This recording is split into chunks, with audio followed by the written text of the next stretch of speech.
Hello دوستو، آج ہم ایک ایسی تاریخی شخصیت پر بات کریں گے جسے نہ صرف ایک عظیم فاتح کے طور پر جانا جاتا ہے بلکہ انسانی تاریخ کے پہلے انسانی حقوق کا علمبردار کے طور پر تسلیم کیا جاتا ہے، جن کو فادر آف ہیومن رائٹس بھی کہتے ہیں۔ جی ہاں، ہم بات کر رہے ہیں سائرس دی گریٹ کی، جو قدیم پرشین امپائر کے فاؤنڈر مانے جاتے ہیں۔ سائرس دی گریٹ یا سائرس سیکنڈ کو اکثر فادر آف ہیومن رائٹس، انسانی حقوق کا باپ کہا جاتا ہے، خاص طور پر اس کے مشہور سائرس سلنڈر کی وجہ سے، جسے بعض ماہرین جدید انسانی حقوق کے چارٹر کا پیش رو مانتے ہیں۔ لیکن کیا واقعی سائرس انسانی حقوق کے پہلے علمبردار تھے؟ کیا ان کا لیگیسی ورثہ حقیقتاً اتنا عظیم ہے جتنا دعویٰ کیا جاتا ہے، یا یہ محض تاریخی مبالغہ آرائی ہے؟ آج کی اس ویڈیو میں ہم سائرس دی گریٹ کی زندگی، ان کے فتوحات، ان کے طرز حکمرانی اور خاص طور پر ان کے انسانی حقوق اور ہیومن رائٹس سے متعلق اقدامات اور انیشیٹو کا جائزہ لیں گے۔ ہم اوتھینٹک ہسٹوریکل ایویڈنسز جیسے کہ سائرس سلنڈر، قدیم یونانی اور عبرانی متون ٹیکسٹ اور جدید آثار قدیمہ کے نتائج کی روشنی میں حقائق کا تجزیہ کریں گے۔ دوستو، سائرس دی گریٹ یا پارسی زبان میں کوروش بزرگ یا پارسی سلطنت کے بانی اور اچیمن خاندان کے پہلے عظیم شہنشاہ اور بادشاہ تھے۔ ان کی پیدائش تقریباً 600 سال قبل مسیح پیدا ہوئی اور وہ 530 قبل مسیح تک حکمران رہے۔ وہ انشا موجودہ ایران کے علاقے کے ایک چھوٹے سے قبائلی سردار کے بیٹے تھے، لیکن انہوں نے اپنی عسکری مہارت اور ملٹری اسکلز اور پولیٹیکل حکمت سے ایک عظیم سلطنت قائم کی جو مشرق وسطیٰ سے لے کر سینٹرل ایشیا تک پھیلی ہوئی۔ دوستو، قدیم یونانی مورخ ہیروڈوٹس نے اپنی کتاب ہسٹریز میں سائرس کی زندگی کے بارے میں تفصیلات دی ہیں۔ اگرچہ ہیروڈوٹس کی بعض کہانیاں افسانوی ہیں، جیسے کہ سائرس کی پرورش بھیڑیوں کے ہاتھوں ہونے کی کہانی، لیکن ان کی فتوحات کے بارے میں ان کا بیان تاریخی طور پر قابل اعتماد ہے۔ سائرس نے میڈیا کی سلطنت، لیدیا اور سب سے بڑھ کر بابل کو فتح کیا، جو اس وقت کی سب سے پاورفل امپائر مانا جاتا تھا۔ سائرس کی عظمت صرف ان کی فتوحات تک محدود نہیں تھی، وہ اپنی رواداری، عدل و انصاف اور مختلف ثقافتوں کے احترام کے لیے مشہور تھے۔ یہ وہ خصوصیات ہیں جو انہیں دیگر قدیم فاتحین جیسے کہ الیگزینڈر دی گریٹ یا چنگیز خان سے ممتاز کرتی ہیں۔ ہیروڈوٹس کی ہسٹریز بک 1 سائرس کی زندگی اور فتوحات کی تفصیل کو پیش کرتی ہے۔ زینوفون اور ایک یونانی مورخ نے اپنی کتاب سائروپیڈیا میں سائرس کو ایک مثالی حکمراں کے طور پر پیش کیا اور اس کو آئیڈیا رولر مانا ہے، اگرچہ یہ کتاب زیادہ تر افسانوی اور فکشن بیسڈ ہے۔ بابل کے قدیم کتبوں جیسے کہ نوبونائیڈس کرونیکل میں سائرس کی بابل پر فتح کے واقعات کی تصدیق کی گئی ہے۔ اب ہم بات کرتے ہیں کہ سائرس کی سب سے مشہور ورثے کی، یعنی سائرس سلنڈر کی۔ یہ ایک مٹی کا سلنڈر ہے جو 539 یعنی 539 قبل مسیح میں بابل کی فتح کے بعد سائرس کے حکم سے بنایا گیا۔ اس سلنڈر پر قدیم بابلی خط میخی میں سائرس کے انیشیٹو درج ہے۔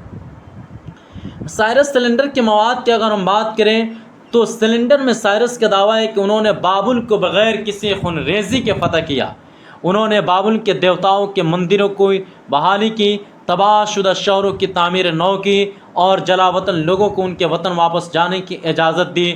سب سے اہم بات یہ ہے کہ سلنڈر میں سائرس کا یہ بیان کہ انہوں نے مختلف قوموں کے مذہبی اور ثقافتی حقوق کا احترام کیا۔ 1971 میں یونائٹڈ نیشن نے سائرس سلنڈر کو انسانی حقوق کے پہلے اعلان، first advertisement and announcement of human right کے طور پر تسلیم کیا۔ اس کی وجہ یہ ہے کہ سلنڈر میں رواداری، مذہبی آزادی اور جلا وطنی سے واپسی کے حقوق کا ذکر ہے، جو جدید انسانی حقوق کے تصورات سے ملتے جلتے ہیں۔ مثال کے طور پر سلنڈر میں یہودیوں کی بابل سے یروشلم واپسی کی اجازت کا ذکر ہے، جس کی تصدیق عبرانی بائبل عہد عتیق کتاب عزرا میں بھی ملتی ہے۔ تاہم بعض مورخین جیسے کہ عملی کوٹس اور میری وائس کا کہنا ہے کہ سائرس سلنڈر کو انسانی حقوق کے چارٹر کے طور پر پیش کرنا مبالغہ آرائی ہے۔ ان کے مطابق یہ سلنڈر دراصل ایک پروپیگنڈا دستاویز ہے جو سائرس کی حکمرانی کو جائز اور مقبول بنانے کے لیے بنائی گئی تھی۔ قدیم مشرق وسطیٰ میں ایسی دستاویزات عام تھیں جیسے کہ حمورابی کا ضابطہ۔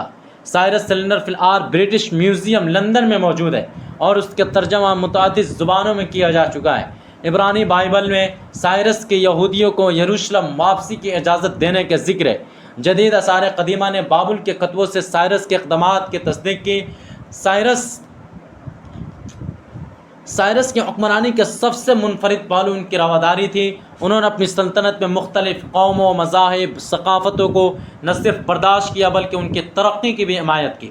مثال کے طور پر سائرس نے یہودیوں کو نہ صرف بابل سے یروشلم واپس جانے کی اجازت دی بلکہ ان کے دوسرے مندر کی تعمیر کے لیے مالی امداد بھی فراہم کی۔ یہ اقدام عبرانی بائبل میں سائرس کو مسیح، خدا کا چنا ہوا بندے کے طور پر پیش کرنے کی وجہ بنایا۔ سائرس نے بابل کے دیوتا مردوک کی پوجا کی اور اس کے مندروں کی بحالی کی۔ یہ اقدام مقامی آبادیوں کو رام کرنے کے لیے اہم تھا۔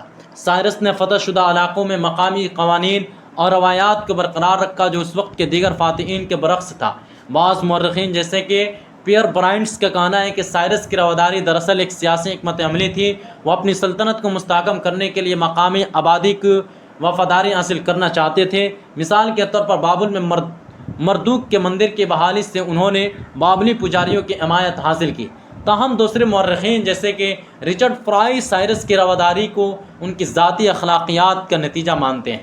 وہ زرتشتی مذہب سے متاثر تھے جو عدل، سچائی، انصاف اور خیر کے اصولوں پر زور دیتا ہے۔ نوبونائیڈس کرونیکل سائرس کے بابل میں داخلے اور مقامی دیوتاؤں کے احترام کی تصدیق کرتا ہے۔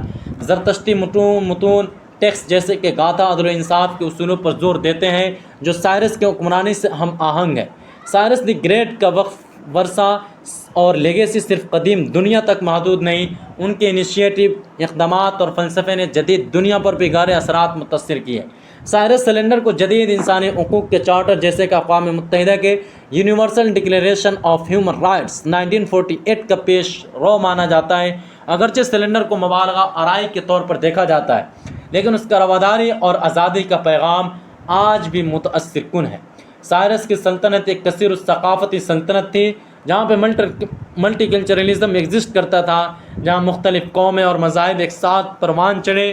یہ جدید ماڈرن ملٹی کلچرلزم سوسائٹی کے لیے ایک ماڈل ہے۔ جدید ایران میں سائرس کو قومی ہیرو مانا جاتا ہے۔ ان کی رواداری اور عظیم ایران کی تاریخی شناخت کا حصہ ہے۔ 1971 میں شاہ ایران محمد رضا پہلوی نے سائرس سلنڈر کی نقل اقوام متحدہ کو پیش کی تھی۔ سائرس کی زندگی نے متعدد ادبی اور ثقافتی آثار کو متاثر کیا جیسے زینوفون کی سائروپیڈیا جو یورپی رینیسانس کے دوران حکمرانی کے اصولوں پر ایک اہم کتاب تھی۔ بعض ناقدین کا کہنا ہے کہ سائرس کی عظمت کو مغرب نے مبالغہ آرائی سے پیش کیا تاکہ مشرقی سلطنتوں کو مہذب دکھایا جا سکے۔ سائرس کی فتوحات میں تشدد اور خون ریزی بھی شامل تھی جو ان کی رواداری کے دعووں سے متصادم ہے۔ اقوام متحدہ کے آرکیو میں سائرس سلنڈر کی نقل موجود ہے جو 1971 میں ایران کی طرف سے پیش کی گئی۔ جدید ایرانی تاریخ میں سائرس کو قومی ہیرو کے طور پر پیش کیا جاتا ہے جیسے کہ تخت جمشید پر سپولس کے آثار سے ظاہر ہوتے ہیں۔ دوستو، ہم نے سائرس دی گریٹ کی زندگی، ان کے فتوحات اور ان کی طرز زندگی اور خاص طور پر سائرس سلنڈر کا تفصیلی جائزہ لیا۔ تو کیا سائرس واقعی انسانی حقوق کے باپ تھے اور واقعی یہ فادر آف ہیومن رائٹس تھے؟